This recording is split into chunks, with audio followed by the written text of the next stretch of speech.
आर्णी तालुक्यातील कारेगाव पारधी बेड्यावर रस्त्याअभावी चिखलातून रुग्णांची वाट, अतिवृष्टीमुळे घरांची पडझड, प्रशासनाला मूलभूत सुविधांची मागणी। आर्णी तालुक्यातील कारेगाव आदिवासी पारधी बेड्यावरील रहिवाशांना मूलभूत सुविधांच्या अभावामुळे गंभीर समस्यांना तोंड द्यावे लागत आहे। पक्क्या रस्त्याअभावी पावसाळ्यात रुग्ण व पारधी बांधवांना चिखलातून वाट काढावी लागत असून यंदाच्या अतिवृष्टीमुळे अनेक कच्च्या घरांचे नुकसान झाले आहे। स्थानिकांनी पक्का रस्ता, पिण्याच्या पाण्याची व्यवस्था आणि घरकुल योजनेअंतर्गत नवीन घरे बांधून देण्याची मागणी यवतमाळ जिल्हा प्रशासनाकडे केली आहे। कारेगाव पारधी बेड्यावरील स्थानिक रहिवाशांनी सांगितले की गावाला जोडणारा पक्का रस्ता नसल्याने पावसाळ्यात ये-जा करणे अत्यंत कठीण झाले आहे।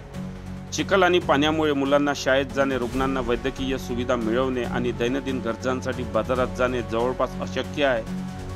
यंदाच्या जोरदार पावसाने अनेक घरांचे नुकसान झाले असून काही कुटुंबे उघड्यावर राहण्यास मजबूर आहे। स्थानिक महिला पूजा चव्हाण म्हणाल्या, रस्ता नाही, पाण्याची सोय नाही आणि आता पावसामुळे आमचे घरेही पडली।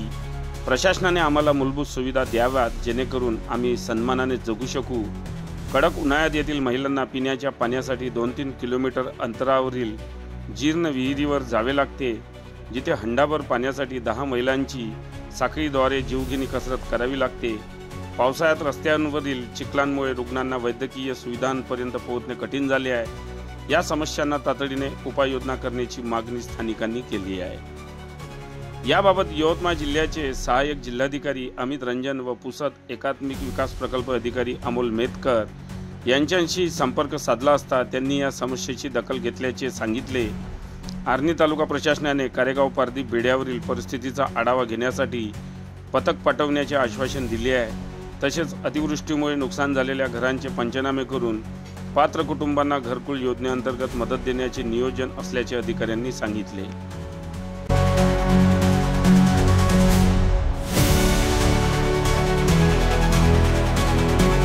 नमस्कार, माझं नाव पूजा मंगल पवार।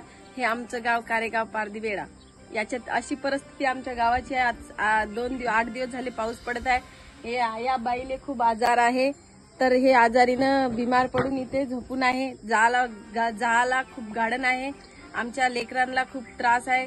आमचे असे कुडाण्याचे घर आहे, त्याच्यामुळे आम्हाला इंचू आणि सरपाचा यांचा भेव लागते। आमच्या लेकरांना इंचू चावला आणि दवाखान्यात घेऊन गेलो होतो आम्ही त्यांना। आणि आणखीन मनाची गोष्ट हे आहे, आज सरकार लोकांनी जर योजना चालू हर घर योजना चालू करून आज किती वर्ष झाले, पण आमच्यापर्यंत आजपर्यंत बी हे योजना पोहोचायची आहे। आमच्यापर्यंत कोणत्या योजना नाही, कोणत्या काही नाही।